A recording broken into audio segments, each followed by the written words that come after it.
This is a video of my air filter, and I have it inside my Honda Element, and I use my Honda Element car to go car camping and on cross-country trips. So this air filter works out really well because it's small, and as you can see I decorated it, but it's small and it helps when the air quality is poor, especially when there's fires on the West Coast and there's smoke and everything like that. It just helps out with the air quality. I like it because it's small, and I like the colors on the top. It's got high speed, medium, or high, mid, and sleep. And I really like the light, that you can change the color, and if you hold it down it stays blue or red or green.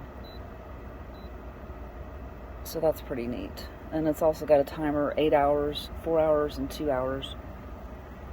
Again, I use this for car camping, and it's especially helpful during the times when there's fires and stuff on the West Coast. And I just decorated it. It does not come with these paw prints, obviously. Have fun. Bye.